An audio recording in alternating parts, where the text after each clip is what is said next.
What's good, guys? STERWiN here, and we are back with another episode of Pokémon Thoughts and Theories, and today we're going to talk a little bit about the Coro Coro Leaks that came out this morning. I'm not going to go too in-depth into them because we're supposed to be getting official news Thursday or Friday from Pokemon, so I'm assuming we're going to get this, maybe a little bit more, but most importantly, we're going to be getting the English names and probably some types and abilities and those sorts of things that I'll cover at that time. So I just kind of wanted to record my initial reactions to these Pokemon.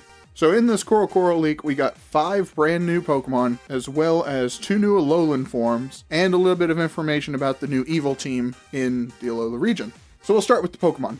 So we got a little Sandcastle Pokemon that's a 2-stage evolution. It starts out as a little pile of sand, and then it evolves into this big sandcastle. I know it's an unpopular opinion right now, but I love this Pokemon.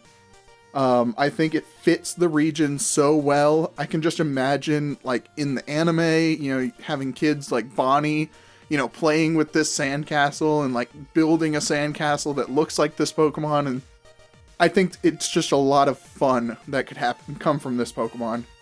Plus, it's a ground ghost type. We already have Golett and Golurk that are that typing, but I feel like this Pokemon will kind of make up for what Golurk could have been. I could really see it being a really bulky Pokemon that's just like a total wall. Or potentially it could be like a special wall because it's made of sand, so physical type attacks may just, break it down really easily. I don't know, there's a lot you could play with there. Next, we have a little fish Pokemon, which I'm sure we're going to get plenty of water creatures, sea creature type things, because there is so much water in this region. But the cool thing about this is that it's actually got another form where it looks like it's calling a bunch of its friends and creating, I think they actually call it the school form. So it's just this school of fish coming together to make it look like a bigger, more intimidating fish. So it'll be interesting to see how that kind of plays into the mechanics of this Pokemon. Is it an ability-based thing? Is it a move-based thing? We don't know for sure yet. But it could be really cool because we know it's not an evolution, but it could be cool if it's like, if it uses a certain move during battle, it'll transform into this new form that's got, higher stats or whatever. So it'll be really cool to see what they do with that. The final new Pokemon is a pre-evolution to Beware, which is just a little cub. I kind of saw this coming. I didn't think Beware was going to evolve at all. It looks like it's kind of, at its final stage, even though the design is very simplistic, which is, I believe, is kind of part of the charm of what that Pokemon is supposed to be. But with this pre-Evo, I'm wondering if it's going to be kind of like a Magikarp Gyarados type thing, where this Pokemon isn't necessarily all that great, but then when it finally does evolve, it turns into something that's extremely powerful. I could very easily see something like that happen, but the most excited I am about this Pokemon is to figure out what its name is going to be, because when I saw Beware's English name for the first time, I almost fell out of my chair laughing so hard at the pun that they made between bear and beware. So I've already started thinking of some different ones. My personal favorite right now is Cubshin. So a mix between Cub and Caution.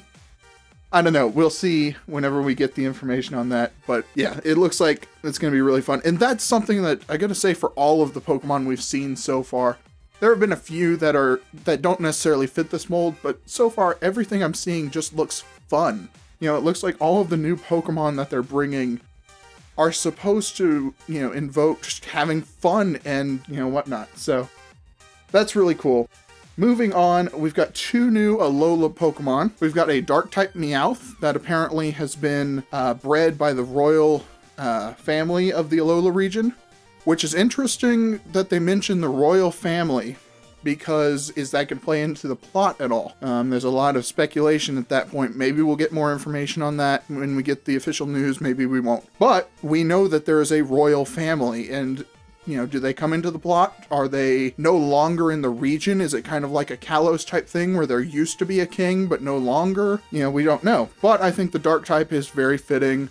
We've been saying for a long time now that Meowth and Persian should be dark types just because of how mischievous they are. You know, probably a good portion of it is because they're linked to Team Rocket so heavily, but, I think the dark type really does fit. Next, and probably the most exciting thing to come out of the Coro Coro scans, is the Alolan Marowak that we've all been speculating this whole time since we got the trial captains in Kiawe talking about his Marowak and being a fire-themed.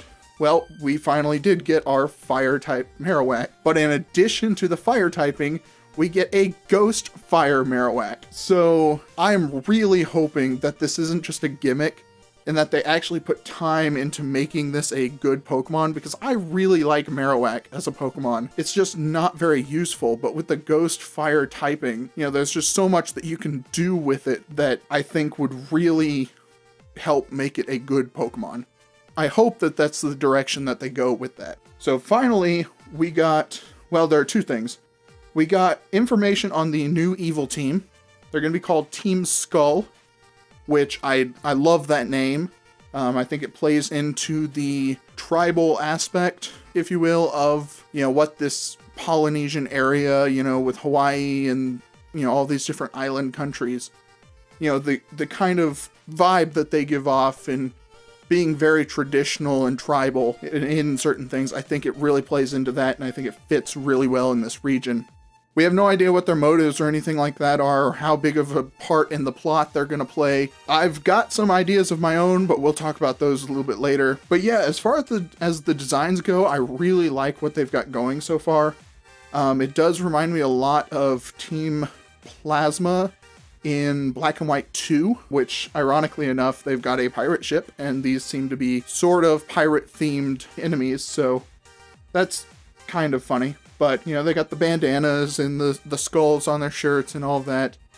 The little S seems to be their logo that the leader is wearing, so that's really cool. I like the theming they've got going on there. I think this is going to be a really, really cool evil team. As far as the leader goes, I think he's just a bad dude. I think that his character is designed really well to give off this idea of just being a guy that wants to hurt your Pokemon and steal them and, go about his business, like totally pirate themed, like we're just going to take all we can get and go on. So that's really cool. I hope we get a lot more information on them from Pokemon and Game Freak soon. The final thing is we get a little picture of Rockruff, and apparently it says in the next issue of Coro Coro, it's going to come with a poster that gives us a little bit more detail as to what Rockruff's secret evolution is going to be. Now, if you remember from the last issue or the issue before that of Coro Coro, we got a little picture of the 3 starters and Rockruff saying that they share a secret.